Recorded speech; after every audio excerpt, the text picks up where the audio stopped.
सामने कंकालों का ढेर नजर आने लगा। तुलसी भयभीत हो गई। तुलसी कांपते हुए बोली, तुम्हारा तीसरा सवाल क्या है? बताओ वो क्या है जो हमें दिखाई देती है लेकिन हम उसे समझ नहीं पाते। तुलसी गहरी सोच में डूब गई। गुफा में अंधेरा और गहराने लगा। हवा सर्द हो गई। वो नफरत, क्रोध, ईर्ष्या जो हमें दिखाई तो देती है लेकिन हम उसे कभी समझ नहीं पाते और जानबूझकर अनदेखा करते हैं। सुंदर स्त्री जोर से हंसने लगी। अगले ही पल गुफा का वातावरण सामान्य हो गया। कंकाल गायब हो गए और तुलसी ने खुद को मंदिर के बगीचे में खड़ा पाया। तुलसी आश्चर्य से उस सुंदर प्राचीन मंदिर के अंदर स्थित उस सुंदर बगीचे को देखने लगी।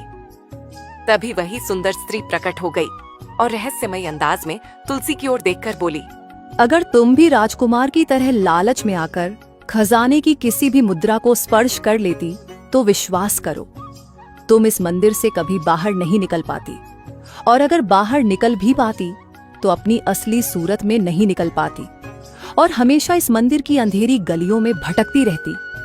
आखिर कौन हो तुम? मैं इस प्राचीन मंदिर की रक्षा करने वाली देवी हूँ। इस मंदिर के अंदर एक विचित्रता है। जब भी कोई व्यक्ति जिसके मन में थोड़ा सा भी लालच भरा होता है, वो जब इस मंदिर के पास से गुजरता है तो वो खुद ब खुद इसके अंदर खींचा चला आता है और फिर ये मंदिर लालची लोगों को निगल जाता है। हमें किसी का लालच नहीं, मुझे मेरे पिता वापस चाहिए। तुम्हारे पिता एक लालची थे? नहीं, मेरे पिता लालची नहीं थे, बस कर्ज में फंसे हुए थे। हो सकता है कि उन्होंने इस मंदिर के अंदर खजाना देखा हो और उनके मन में कर्ज से मुक्ति का कोई मार्ग समझ में आ गया हो। वो तो बेचारे एक साधारण किसान हैं।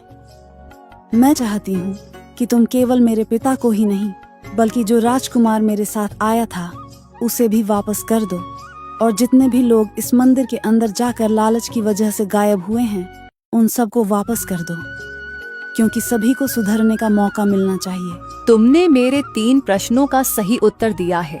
तुम पहली मानव हो जो सवालों के सही जवाब देने में सफल हुई हो, इसलिए तुम्हारे पिता तुम्हें जरूर मिलेंगे और मैं केवल तुम्हारी वजह से उन सब लोगों को आजाद कर रही हूँ जो अपने लालच की वजह से यहाँ पर फंसे हुए हैं।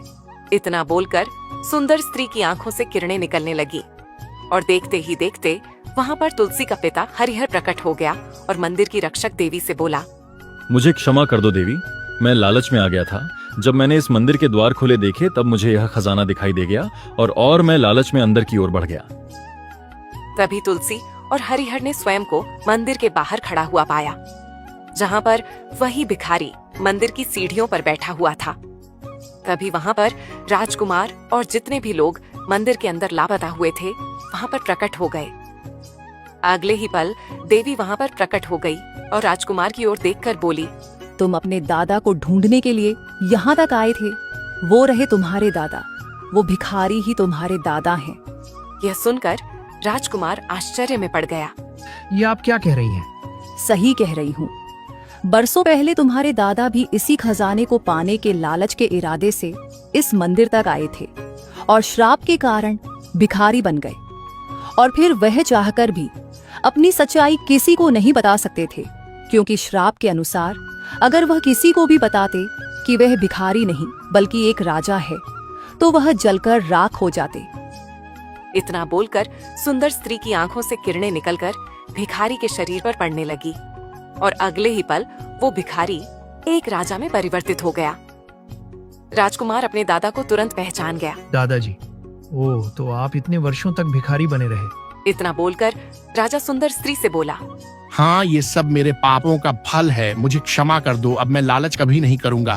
तभी देवी हरिहर से बोली, मैं जानती हूँ कि तुम्हें तुम्हारे ऊपर कर्ज के बोझ ने लालची बनाया था।